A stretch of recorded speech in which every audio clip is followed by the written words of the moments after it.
अब मीम साकिन के कायदे पर फोकस कीजिए। अब हम बताएंगे आपको मीम साकिन के कायदे। किसके? मीम साकिन के कायदे। बहुत इंपॉर्टेंट है बेटा। जिस तरीके से तनवीन और नून साकिन के कायदे बहुत ज्यादा इंपॉर्टेंट है, वैसे ही मीम साकिन के कायदे। मीम साकिन के कितने कायदे होते हैं? 3।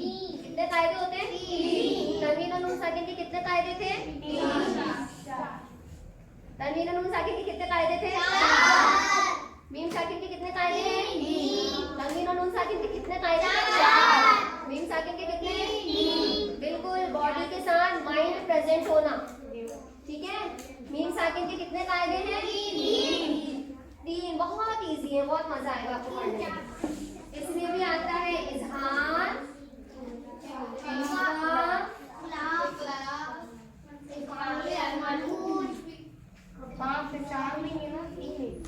इदगाम। बस इसमें हम आगे क्या लगा देते हैं? शफवी। क्या लगाते हैं? शफवी। मीम साकिन के 3 कायदे होते हैं, इजहार शफवी, इख्फाए शफवी और इखलाए शफवी। तनवीन और नून साकिन के 4 कायदे, इजहार, इख्फा, इखलाब और इदगामे। मीम साकिन के 3 कायदे, इजहार शफवी, इखलाए शफवी, इखलाए शफवी। यानी तनवीन और नून साकिन में जो इजहार, इख्फा और इदगाम है ना, सेम है इसमें भी। बस इसके आगे क्या लगाया है?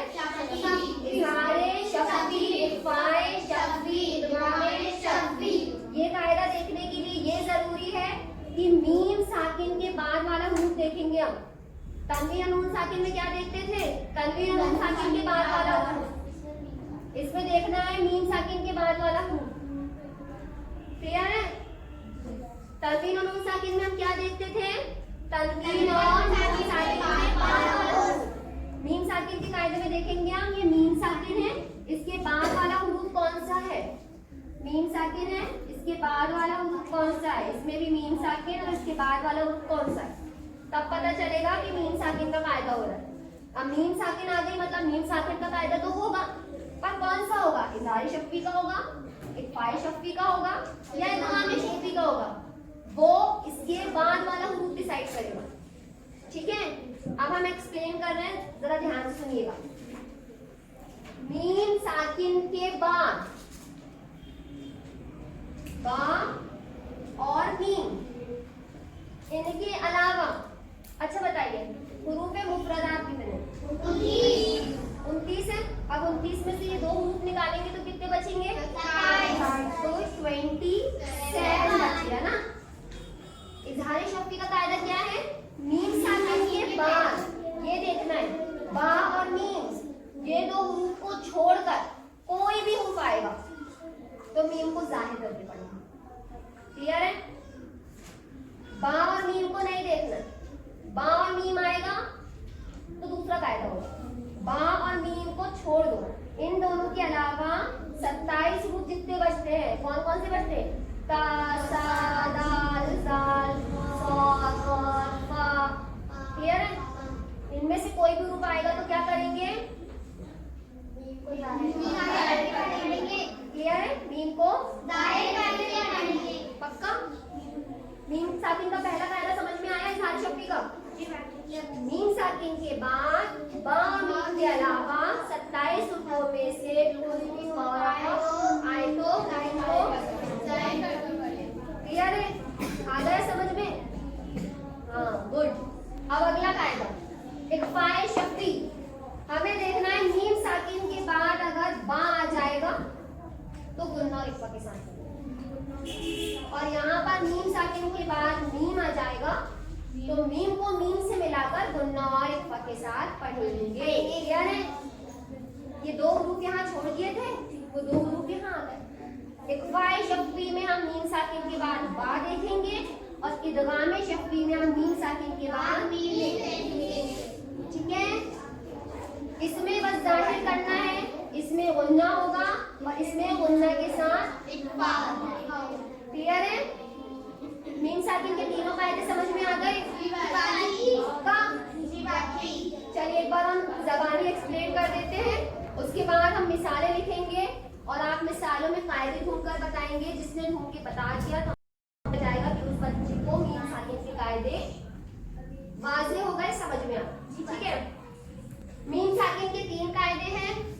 इजहार शफ़ी, इख्फ़ाए शफ़ी, इदगाम शफ़ी। इजहार शफ़ी मीम साकिन के बाद बा और मीम के अलावा 27 हुर्फों में से कोई भी हुर्फ आएगा तो मीम को जाहिर करके पढ़ेंगे। दूसरा कायदा इख्फ़ाए शफ़ी, मीम साकिन के बाद अगर बा आएगा तो गुन्ना के साथ। इदगाम शफ़ी मीम साकिन के बाद अगर मीम तो मीम को मीम से मिलाकर गुन्ना। क्लियर है? पक्का समझ में आ गया? अब मिसालें बताएं, इनकी मिसालें बताएं। अच्छा हम मिक्स मिसालें लिखेंगे, आप लोग बताना कि किसकी कौन सी मिसाल है, ठीक है? यशबा, फैजीन, क्लियर है? ठीक है।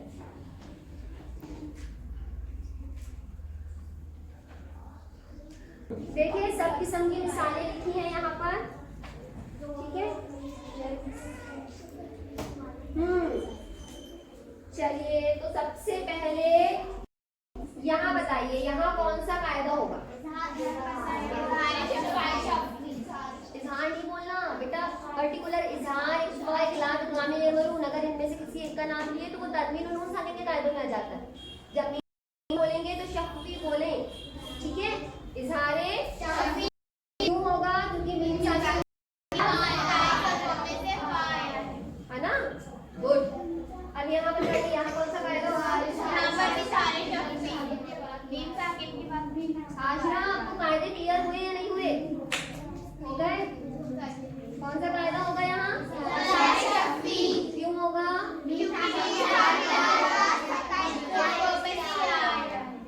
क्लियर हो गया? ठीक है। यहाँ बताइए यहाँ कौन सा कायदा होगा? इख्फ़ाए शफ़ी हो रहा है पक्का? क्यों हो रहा है? मीम साकिन आई, उसके बाद कौन सा आया? इसलिए क्या होगा? इख्फ़ाए शफ़ी में क्या करते हैं? गुन्ना करेंगे, ठीक। यहाँ बताइए माशाअल्लाह, हाजिरा को बिल्कुल ही वाज़ेह हो गया, क्लियर एकदम। अब तो कुरान मजीद में कहीं पे भी कोई भी हुरूफ में अगर इजहार का कायदा पूछा जाए या तनवीन या नून साकिन के कायदे पूछे जाए या मीम साकिन के पूछे जाए, आई थिंक एकदम वाज़ेह हो गए, है ना, आईने की तरह। क्लियर? फरीद पक्का? तनवीन के बाद सॉरी मीम साकिन के बाद कौन सा हुरूफ आ गया? मीम आ गया, ठीक है। यहाँ कौन सा कायदा हुआ है? इजहार शफ़ी का, यहाँ दोनों में इजहार शफ़ी हुआ है, ठीक है। शफ़ी यहाँ कौन सा हुआ है?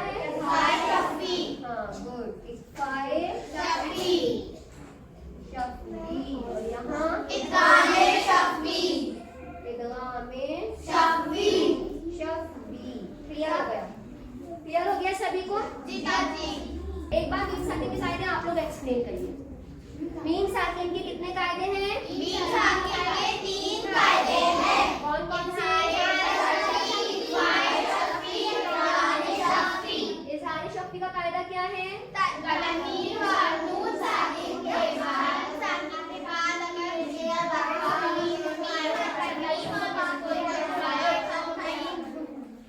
तनवीन और नून साकिन के बाद या मीम साकिन के बाद? मीम साकिन के कायदे हम क्या देखेंगे कि मीम साकिन है तो उसके बाद वाला हुरूफ क्या है। तनवीन और नून साकिन में देखना रहता है तनवीन और नून साकिन के बाद वाला हुरूफ। क्लियर है ना सभी को? ठीक है। तो मीम साकिन के बाद बा और मीम के अलावा 27 हुरूफों में से कोई भी हुरूफ आएगा तो इख्फ़ाए शफ़ी में क्या करेंगे? ठीक है। और इदगाम शफ़ी में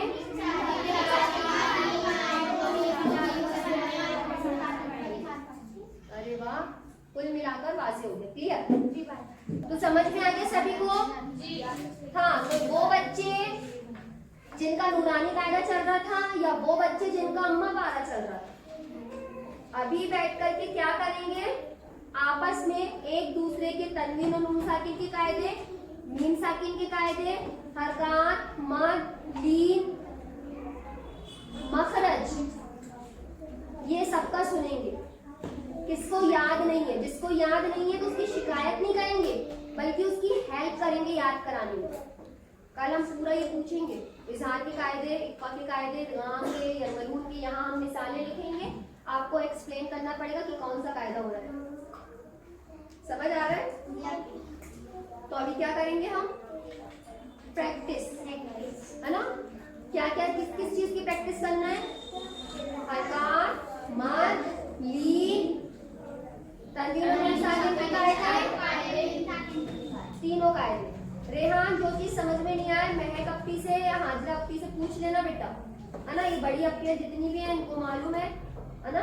लेकिन जिनसे आप अच्छे से फ्रीली बात कर लो, डर ना लगे जिनसे, उनसे पूछ लेना। महक अपी से पूछ लो, चाहे हाजरा अपी से पूछ लो, जो चीज समझ में नहीं आए, लेकिन एक दूसरे का सुनो और मुझे बताओ।